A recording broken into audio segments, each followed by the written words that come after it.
Welcome to the RAWmazing Life Summit 2014, a series of interviews with raw vegan health pioneers and experts, most of them long-term raw or mostly raw vegans, some who have overcome major health challenges and all who've achieved incredible things on a raw food diet. I'm Anthea Francis, your host. Today, I get to chat with one of the key figures in my own health, education and healing process. Dr. David Klein is a naturopathic doctor, hygiophysician, hygienic doctor with a PhD in natural health and healing from the University of Natural Health. For more than 20 years now, Dr. Klein has been the director of the Colitis and Crohn's Health Recovery Center in Maui, Hawaii. David's journey into health education began in 1975, when at age 17 his health began to gradually decline with the eventual diagnosis of advanced ulcerative colitis.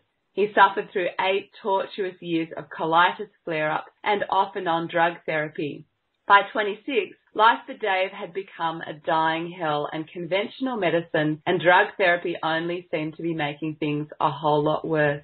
Understandably, he began to have doubts about the medical system and began to take things into his own hands when he became afraid he was approaching the complete demise of his health.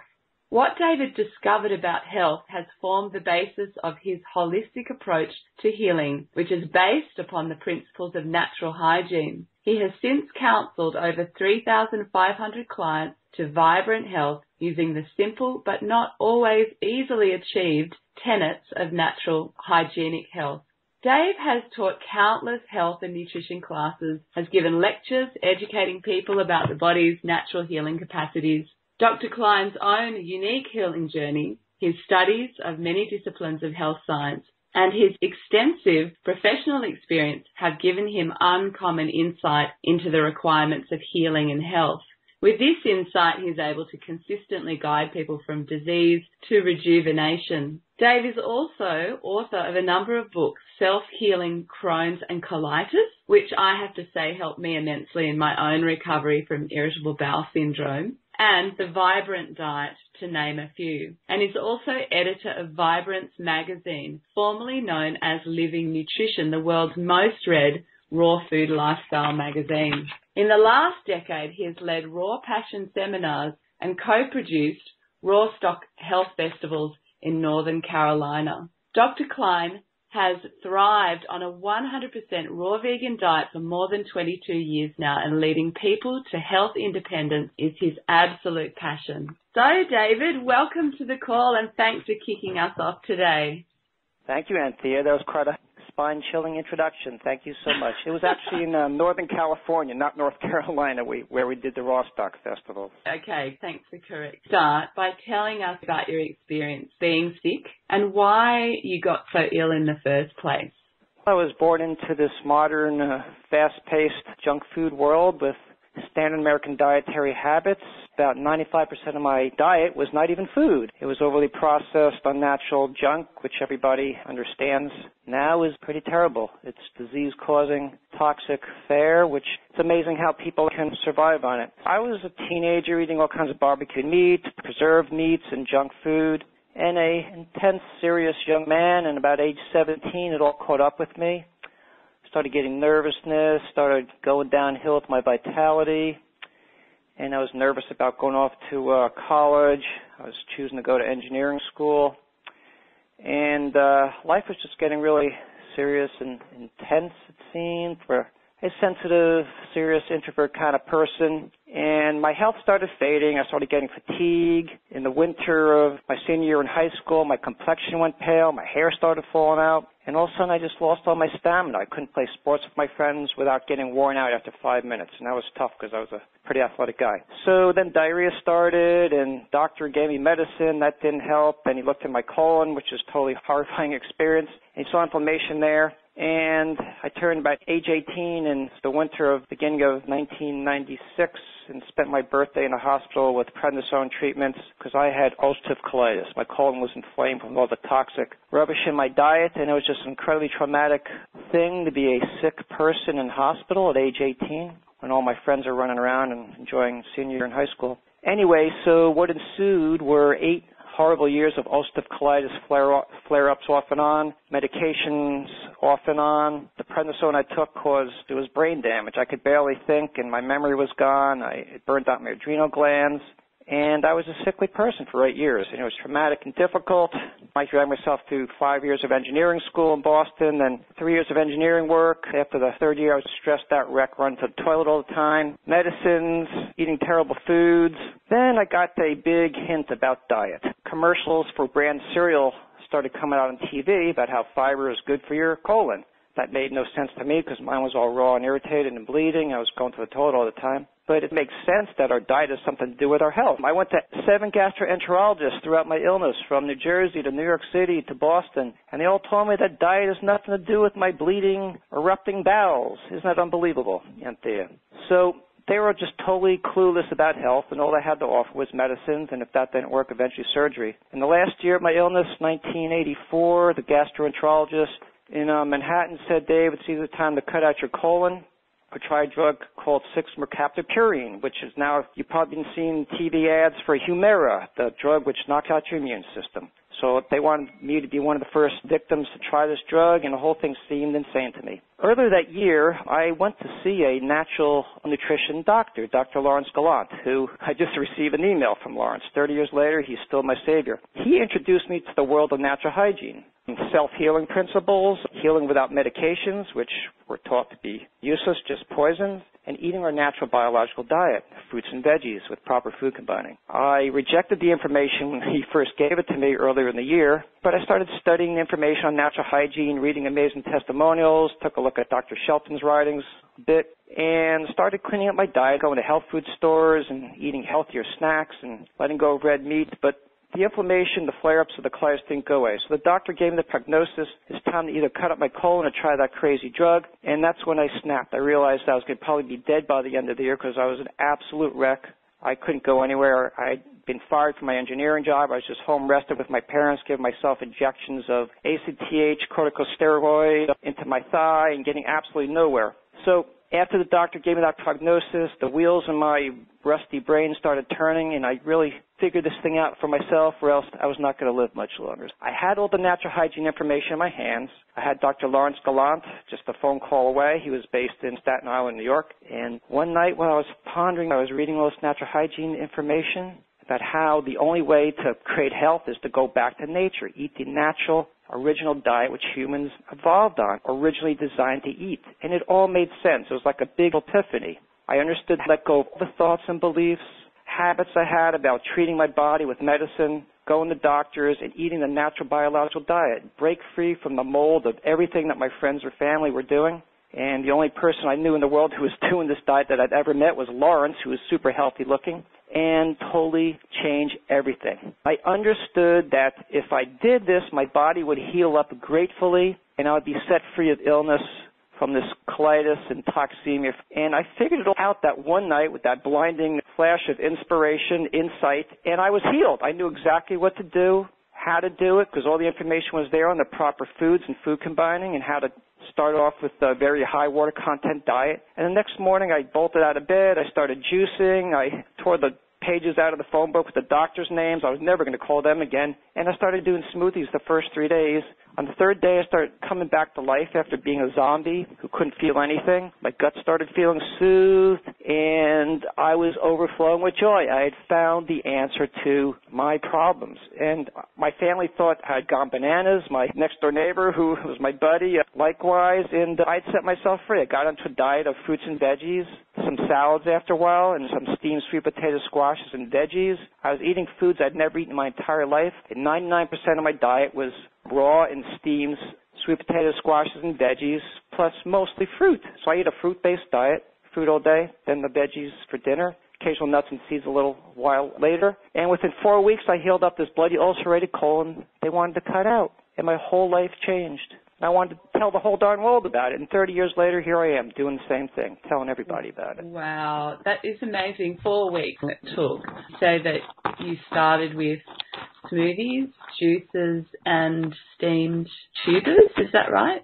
steamed sweet potatoes and squashes and veggies for dinner. Okay, so you started with that. How long did you notice a change, within a week or a few days? Right away, it started feeling good. Someone was telling me exactly how to do this. I just followed my senses, intuition. Lawrence didn't give me a diet plan. I had the information there. I understood the principle that we're given a sweet tooth because we're designed to eat fruit. And my body, my toxic bowels would purify themselves. If I did the proper food combining, I would detoxify, clean out, and get rid of all the rubbish which is poisoning my tissues. So I understood the process, principles, and on the second day, my gut started feeling soothed. It was always sore. And on the third day, I started feeling good and seeing bright, brilliant colors and feeling things again, senses. My fingertips could feel things, and my body wasn't always in pain. And my bloody ulcerated colon, I'm pretty sure it healed up within 4 weeks. But I became very thin. I went down from like 130-something pounds to 116. I looked like a scarecrow, but I wasn't running to toilets anymore. I wasn't in pain. And I'd stepped into a whole new reality where I was the master of my health destiny. It was just a whole new awakening to how to take control of my health and set myself free from crazy illness and desperation that I had endured for 8 years. So I was thin. My colon was still not strong. It took a couple of years for my colon to become strong enough, my whole body and constitution, to overcome totally the last vestiges of chronic fatigue, to totally rebuild myself, remineralize my bones, which become very demineralized and porous,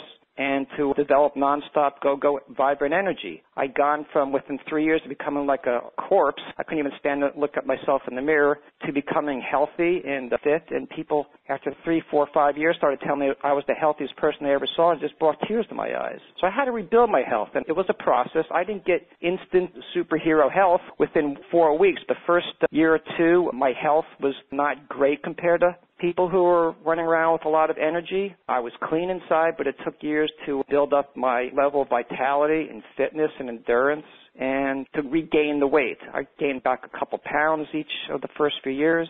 Then it went faster. After a few years, it was a process. I didn't get frustrated. I didn't get down if I had some bouts of low energy the first 6 months. I accepted the fact that I was really thin and went with the flow. I didn't compromise. I didn't backslide and eat junk foods. I kept an 100% vegan diet. I decreased the percentage of the steamed sweet potato squashes and occasional baked potatoes from maybe 10% of my diet down to less than 5% because I noticed they only made me fatigued and gave me brain fog. And then I eventually adopted like a 99% raw food vegan diet. And after 8 years on this, I lost all cravings and attachments for cooked food, and I just became a 100% raw fooder. It just happened naturally. And I haven't eaten any cooked food in 22 years now. Wow, the speed with your recovery, and understandable that it took a few years to rebuild your health completely and get rid of the chronic fatigue. An amazing transformation story.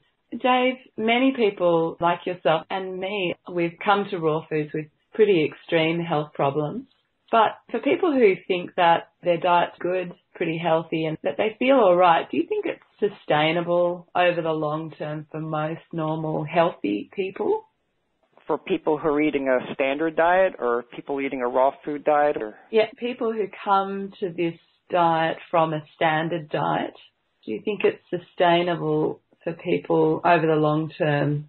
It's up to the individual, their history, and their goal. If they understand the principles that our natural biological diet is fruits and veggies, a very simple diet based on fruit, and if they understand the principles of natural health, which have been taught by the teachers of the natural hygiene approach, Dr. Herbert Shelton, Dr. Bertrano, and so forth, T.C. Fry, then they're on their way. Dr. Shelton said 80 years ago that the key, what our society needs most, is proper health education. If they understand the whole thing and embrace it, just like they've embraced the teachings they learned at college so they can have a career, if they understand the basic principles and how they need to apply it and be very intuitive, then they can live a long, happy life and fulfill their destiny. The body will respond in the most favorable way if we give it the proper necessities of life.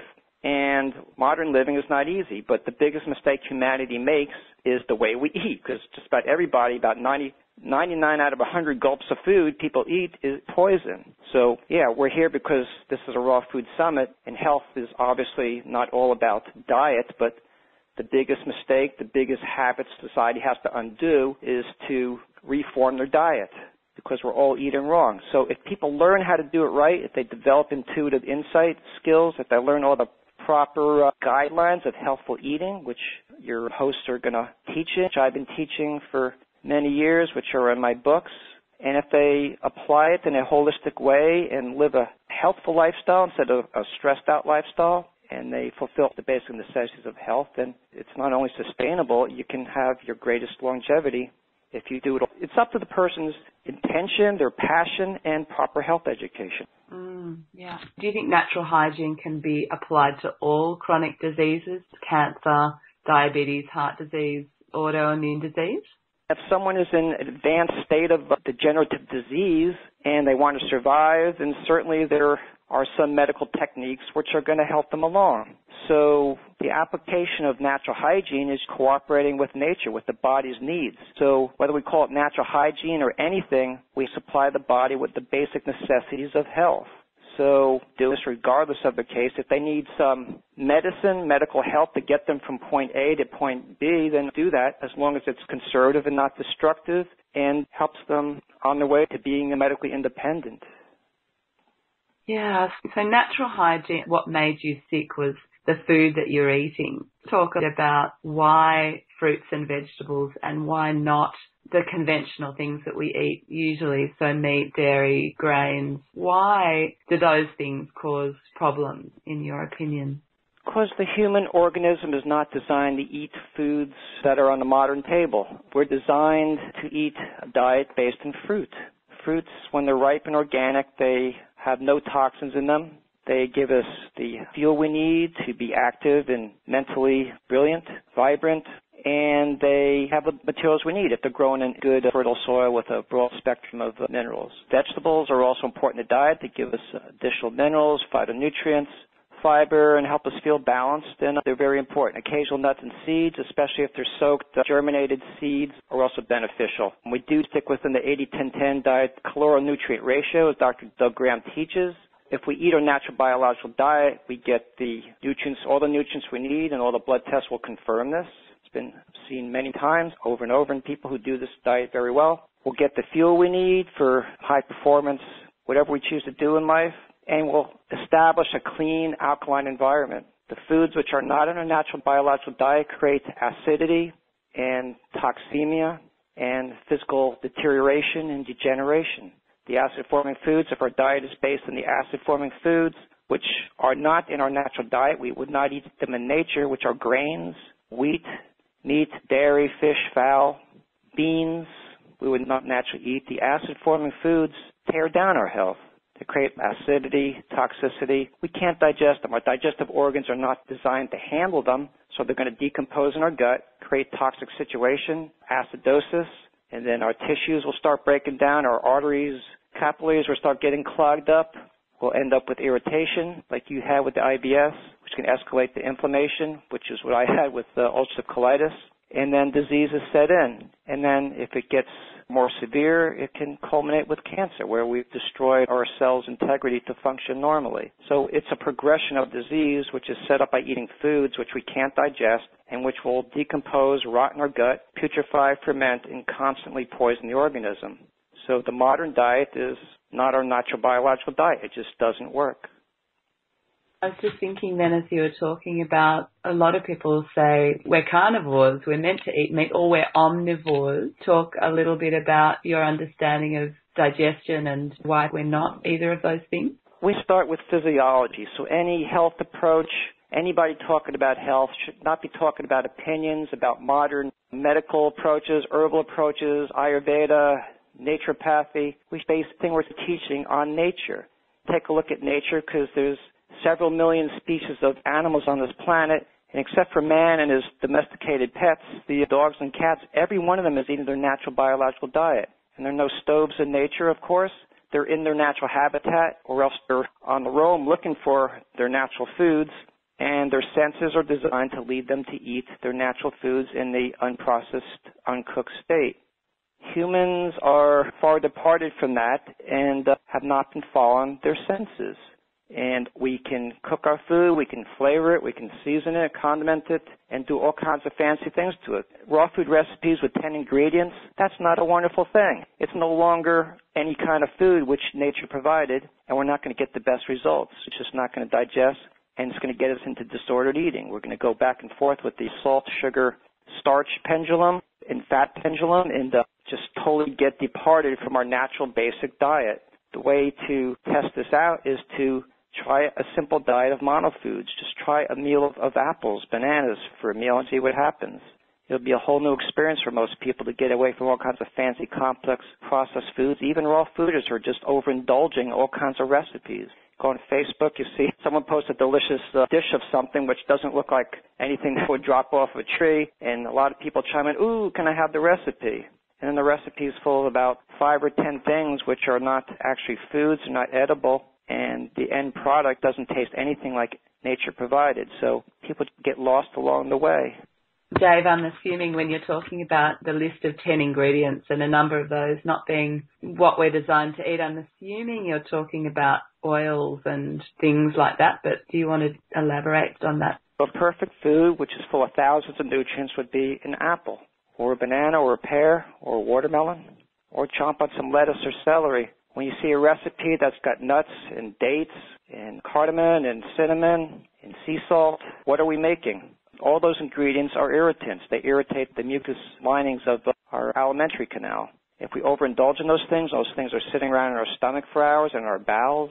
The body's going to secrete a lot of mucus to protect itself from those irritants. And if we've been overeating on a whole lot of things and the body breaks down, or maybe it has already broken down from eating the standard American diet, then the body just can't defend itself from those irritants. And we could end up with chronic irritation. You can see it in people's eyes. You can see it even in raw fooders' eyes. They may think they're eating a healthy diet, but if their eyes are always red and their skin tone is not clear, it's blotchy, then even though they're eating a diet of raw foods, they're still creating auto-intoxication. They're eating irritants, they're eating foods in combinations which cannot be digested, and they're living in a constant state of toxemia. Their body, their tissues, or the bloodstream is toxic, and toxicosis is defined as a general toxic condition of all the tissues in the entire body, or always circulating or storing toxic substances which are irritants.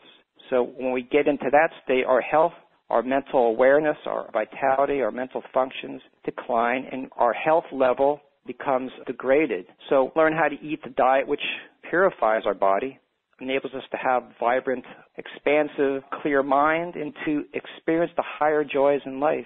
So that's what the aim of the raw food diet is. It's not to excite our palates with all kinds of fancy recipes and adding a whole bunch of spices to get a new flavor. That's fun. It's a good transition into the raw food diet, but ultimately food is not about tantalization by using these wild recipes and spices. Nature serves us perfect foods as they are. If we can get to appreciate eating an apple out in nature, or munching on one kind of raw food, even if some sweet corn on a summer day, or a few apricots, or climbing up a fig tree and picking off some figs, then we can get so much closer to our true selves, our true essence, and really transform our level of health to a much higher level. And it brings joy to the people who've experienced this, and you can see them running around at the health festivals, the ones who are total purists who will not process their food, won't add spices and all kinds of additives to their food. It's a whole different level of beingness, and it's much more joyful. I've certainly noticed over my raw foods journey that my eating has gotten simpler and simpler, and in terms of the time that it takes to prepare all those recipes, that's definitely been my saving grace, being a mother and preparing food for my family. If I can prepare myself a meal of mangoes, it's so much easier and I feel so much better. So I can really relate to what you're saying. One question, with your list of ingredients there, you included dates, and I just wondered what your feeling about dates was. Do you not eat dates? I was pointing out the bad combination of nuts and seeds with dates. It's a terrible combination that nothing will digest, but dates are fantastic, pound for pound. They're the most nutritious food on the planet. So dates are fantastic. They're dry, and if you overeat on them, of course they're not good. But if you get the really juicy, fresh ones, they're fantastic. Of course, they're really high in sugar. Some people in the raw food movement say stay away from them, but I see no reason to exclude them. You can blend them up into smoothies. You can eat them whole as they are. The trick to eating dates, if they feel like they're too sweet, is to eat them with cucumbers and or some green veggies like lettuce, bok choy, celery. They're fantastic food. Right. Dates and cucumbers, my number one go-to food for work. I find it's such a good combination. It's not messy and it really works. Happy to hear you say that. Many people have discovered that. I used to sell organic dates in the 1990s at the farmers markets in San Francisco Bay Area, and fresh organic dates. And some Middle Eastern people would come up to me and tell me that the best combination is to eat the dates with cucumbers. And I say, yeah, I've already discovered that. And many people have echoed the same thing. It's a perfect combination. The sweet versus the watery crispness. It's a nice balance. It gives a nice energetic balance and helps clean your teeth and helps you stay fresh. And add some more water to the dates, which can be a bit on the concentrated side. Yeah. Dave, I would like to open up the conversation for questions because I know there are a lot of people on the call and we've already had a number of webcast questions come in even before the call started. Listeners, now if you have a question, something that you really love to know about Dave or what he does that could help you in getting the most out of your raw fruits and veggies, then raise your hand. We've got a question from Burlington. Hey there. I'm thrilled and excited to ask a question. Dave, I have many health challenges, and the one thing that I deal with is addiction to sweet, addiction to cooked food, and I'm wondering if you could address those of us who are addicted to foods that aren't good for us. Okay, I'll give a brief response. I could talk about this for 10 minutes. It depends on how your lifestyle is set up, your height and weight, your age. Can I ask your height and weight are? Hello? Is she still there? Anthea? Dave, I am here. She's disappeared. That's okay, I can answer. Just answer, yeah. Okay. If our life is hectic, we're working an 8 to 5 job, and we have issues where the family's eating foods which are not good influences, then we do a lot of work to rearrange our minds, our beliefs, and our habits to take control of our situation. What we want to do is set up our life so we can do some water fasting and some simple juice dieting some days, eat really healthfully, build up a environment and a support system to be able to do this, and tap into our passion to find the discipline to implement the healthful habits. Now, if we're swinging back and forth, and I wrote an article on breaking free from the sugar, salt, fat pendulum, and that'd be an excellent article to read on how to overcome that seesaw pendulum swing. When our senses are calling for this, salty, then sweet, then fat, then salty, then sweet, we're on a vicious roller coaster. The body does that because we're very imbalanced, and all those different nutrients or substances are in our saliva, and we're constantly getting triggered. We taste some salt come up in our mouth and like, oh, I'm going to grab those pretzels, or I'm going to have those salted nuts. And then our blood sugar goes down, and some bells and alarms go off in our head, and so we stuff ourselves with a pound of dates or ice cream. And then we get zonked out, we feel tired. Then to perk up our energy, we may do some green juice, which helps us feel more balanced. Then our blood sugar goes down again, and now we're back to something sweet. To break free from that on our own is not always that easy, or maybe it's impossible for most people. The way out is to purify your body, and the most effective way is do some water fasting. And to work that into your life is not easy. You at least take some steps to get there. When we purify our body, our tissues, from the overload of these substances, which are driving ourselves crazy because we're tasting them in our mouth or somewhere in our body, we're getting a signal that we need to grab this or that different substance to get this or that feeling or energy. The way to reset that thing is to do a water fast. And as to how long or how many fasts, it's nothing I can answer easily. I take a look at the individual, and it'd be great if people could take a fasting retreat and do some water fasting. When we purify our senses, we get back to reset senses and get back to sensible eating, balance, and serenity and peace. Our bloodstream is no longer overwhelmed with all these substances, cruising around and driving our hormones crazy and sending off all kinds of signals, which get us totally imbalanced. So we find discipline, and we simplify our diet, and maybe do some water fasting. Right. Thank you. Yes.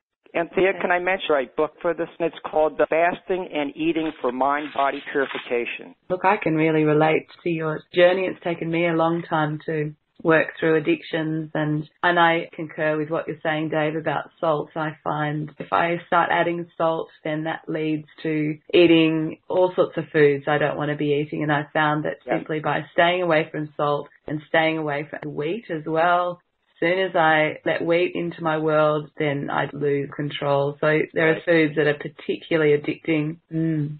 questions on the webcast? Yeah, we have a lot of questions. The first one that came in was from Misa. She would like to know how to diagnose, get sure that I have it, and heal Lyme disease on a raw vegan diet. I can only say a few words on that. The Lyme disease is what a lot of doctors are calling a whole bunch of different conditions which are caused by different things.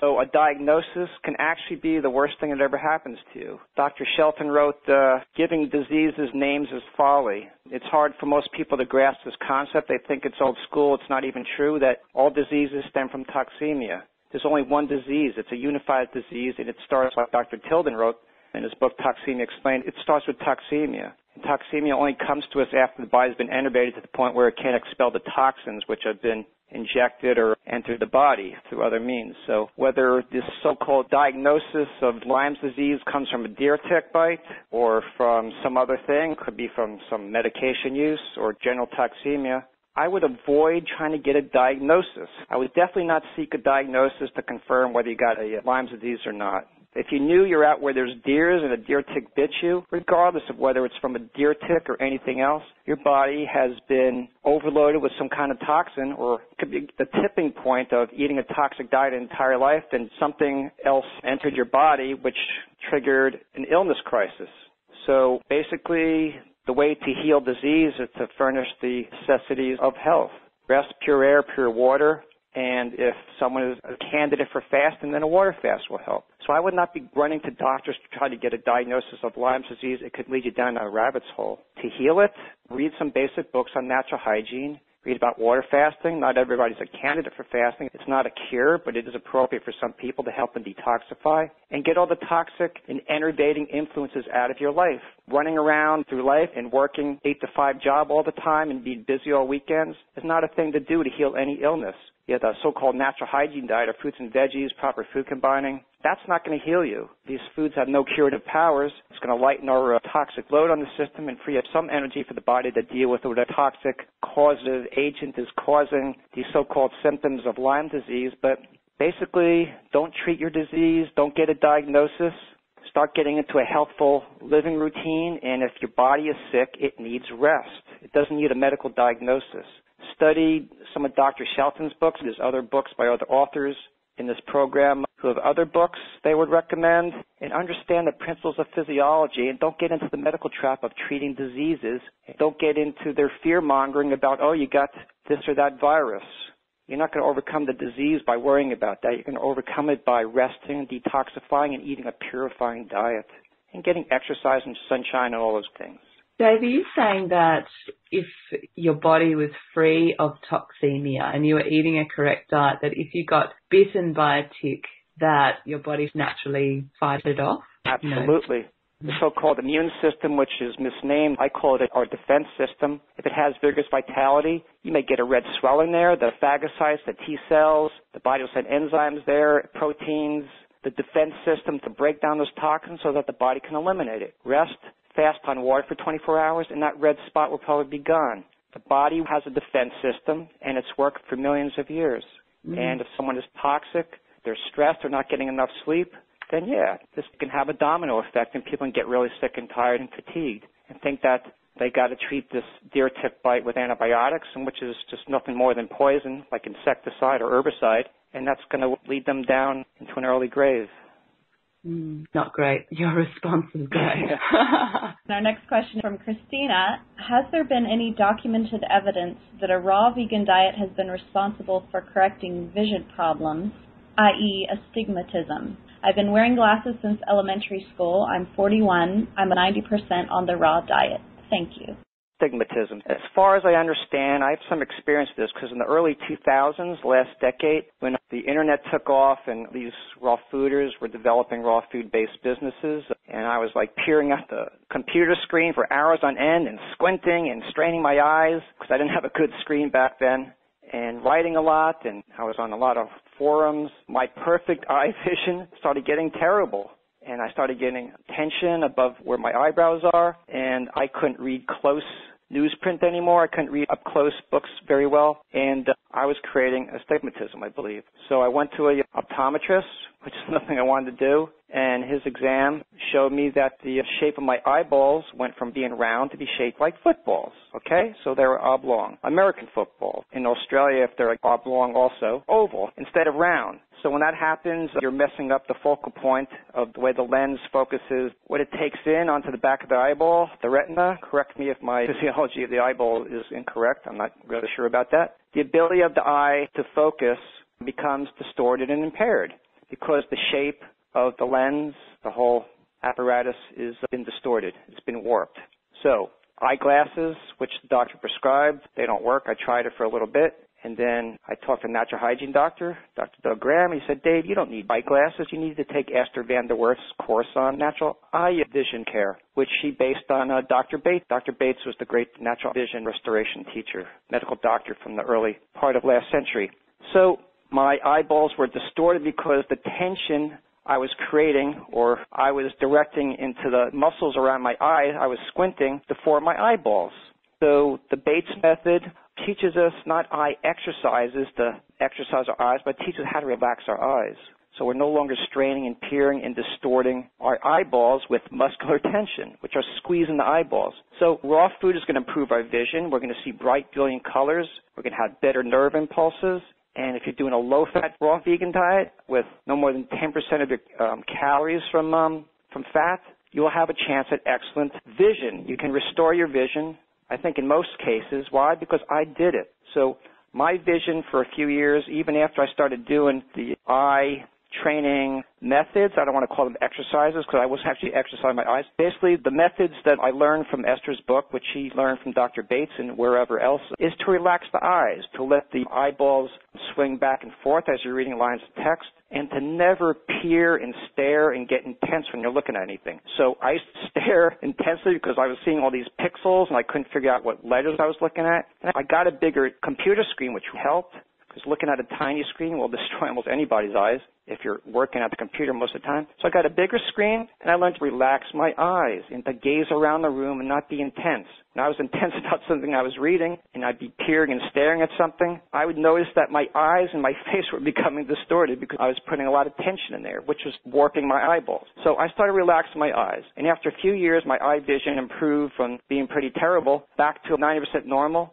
And now, if I haven't eaten any fat for a few days and I've been relaxing, my vision is near perfect. So right now I'm looking at my computer screen and I'm happy to say my face is relaxed and I'm not peering. So whenever I'm looking at something, newsprint, a sign, the computer screen, reading an article, I've trained my mind to not strain with any muscles around my eyes, and that allows the eyeball to regain its normal shape.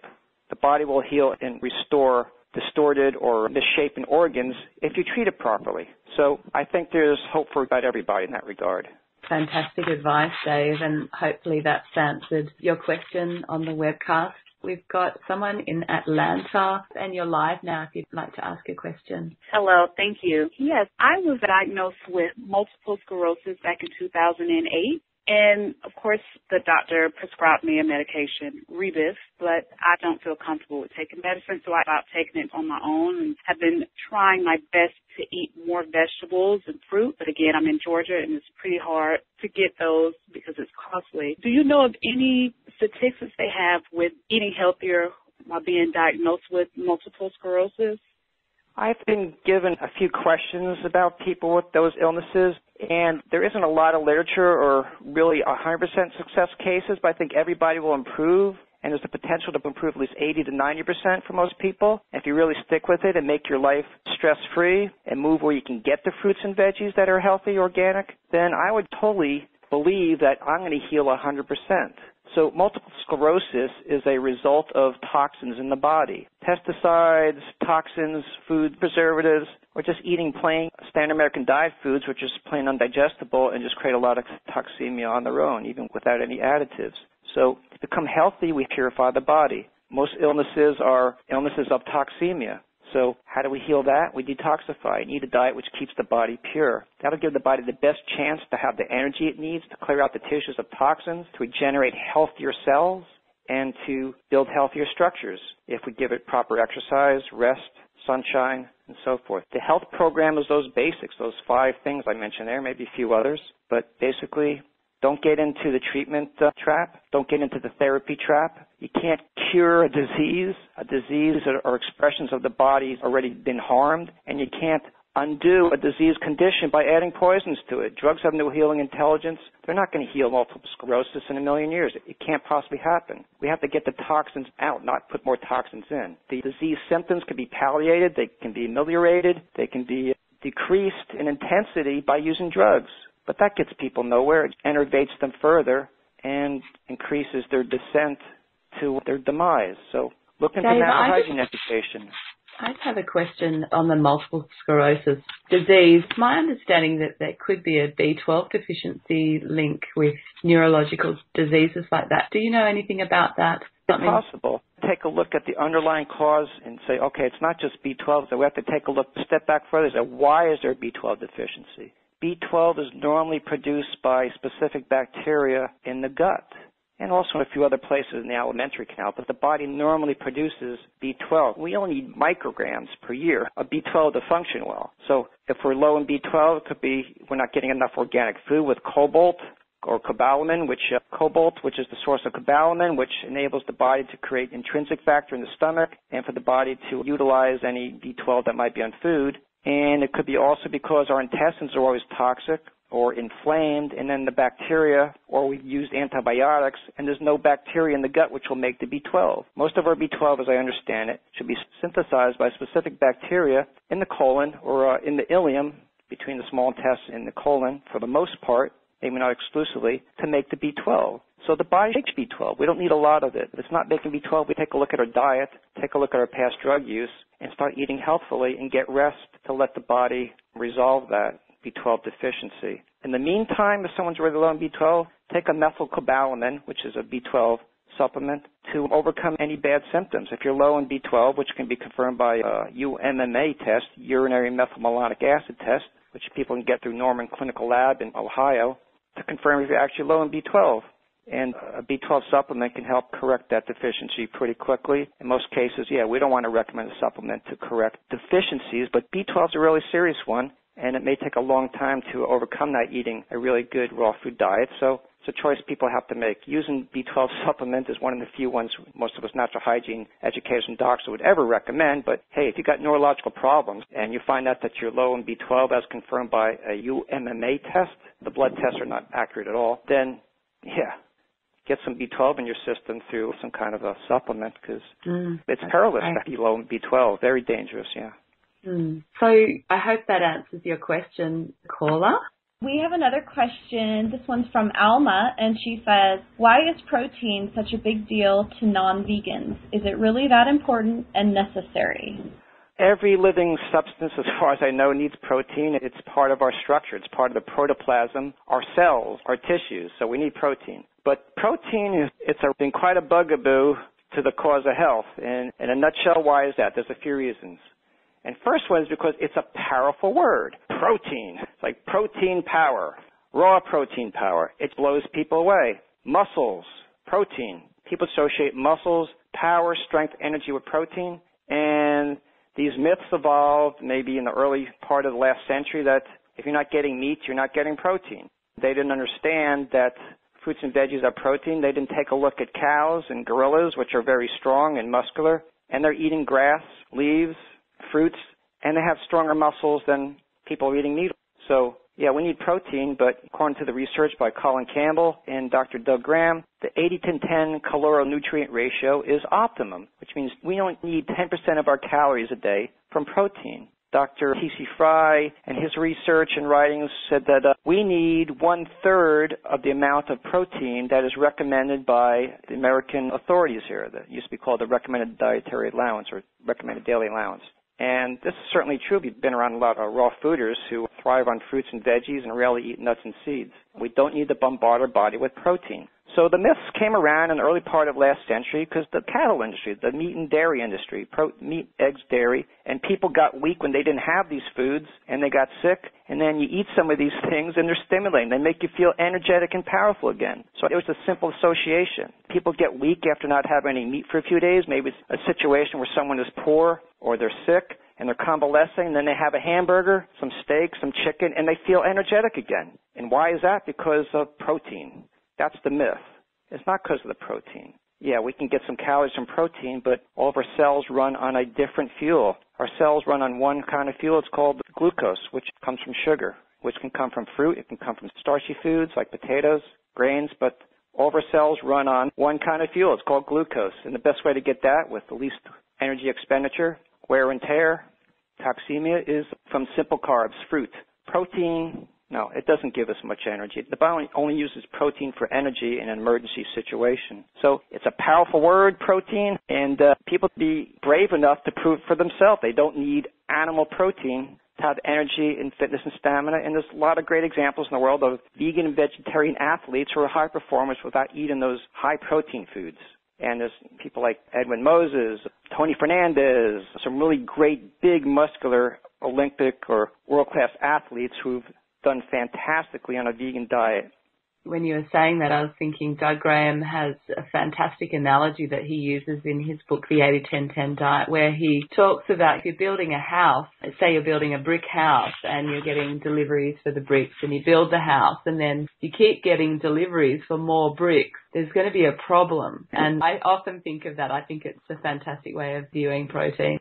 Too much protein makes the body acidic, makes the tissues break down, and these athletes who are doing high-protein diets, watch them. They break down, their tissues break down. They have Achilles tendon ruptures, ulnar ligament ruptures in their elbows, the pitchers. They break down. The ones who are looking really good and lean and lose weight doing the high-protein diet, they're destined for a really shortened career. Makes the body acidic, toxic, tissues break down, shortens lifespans.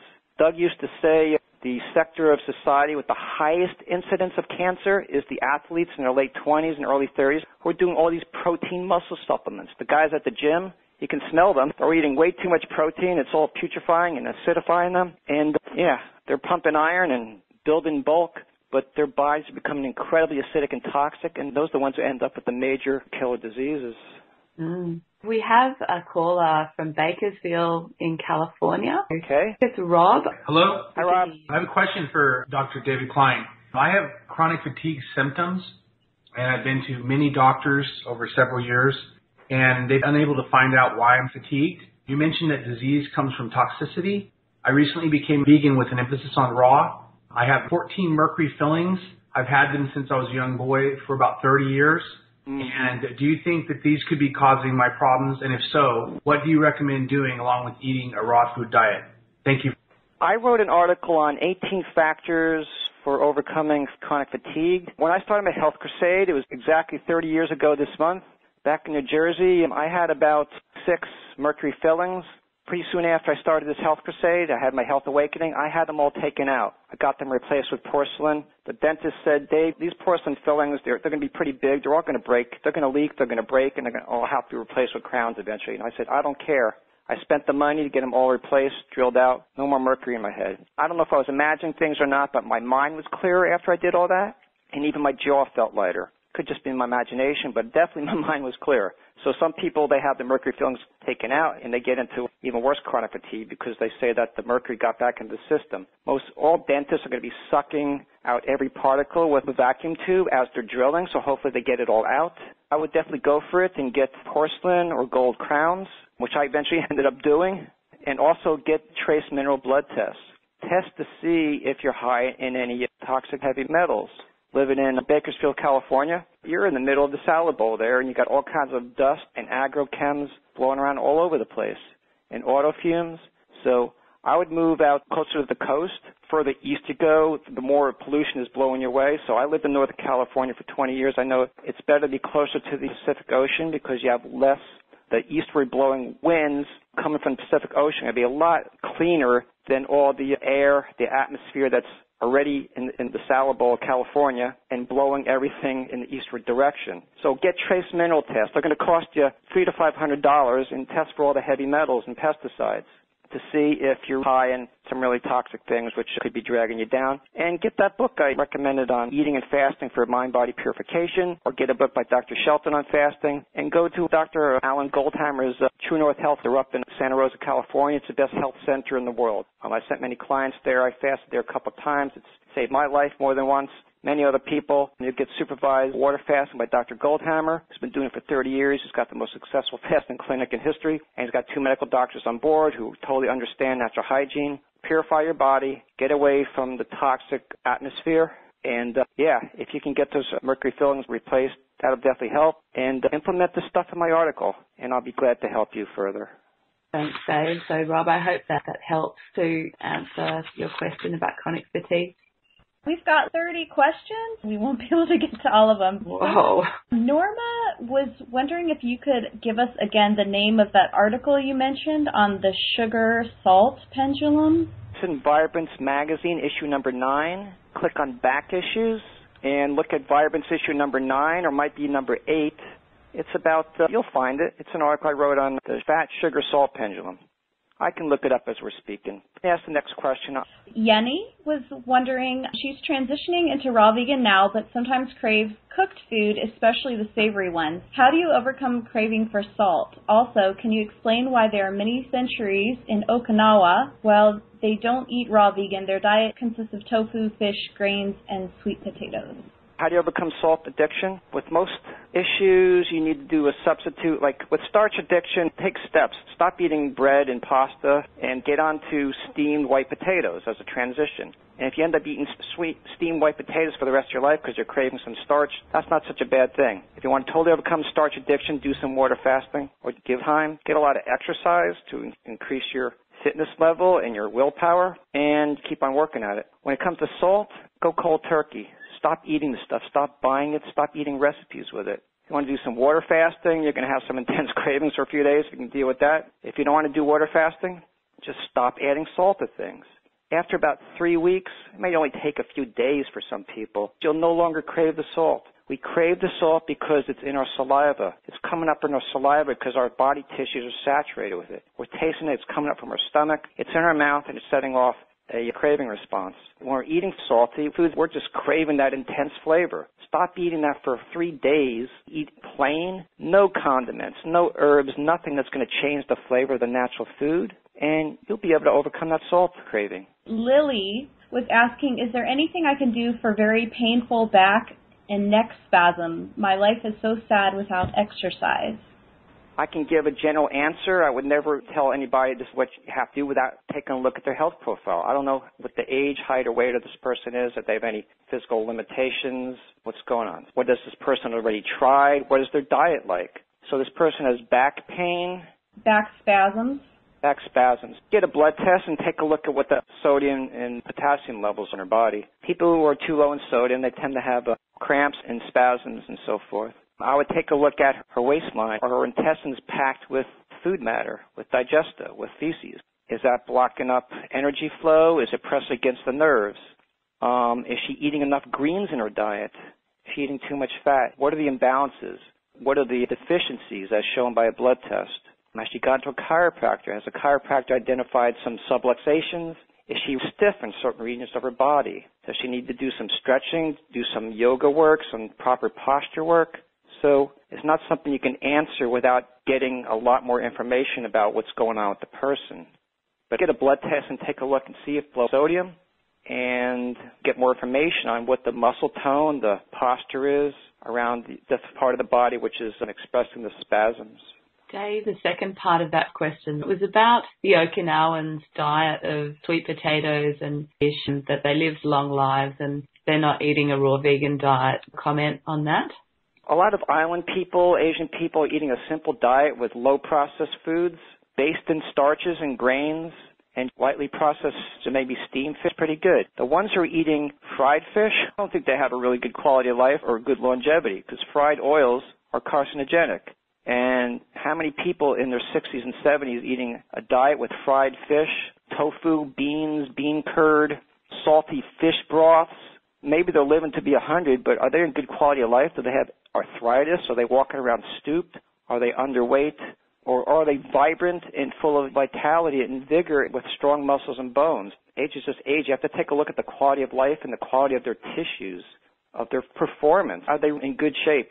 We see someone in their 90s and they have most of their teeth or all their teeth and they have a good head of hair and they have a smile on their face, but are they in really frail condition? If they're in frail condition, even though they're living to be 90 or 100, I don't think that's very impressive. That's not what we're going for.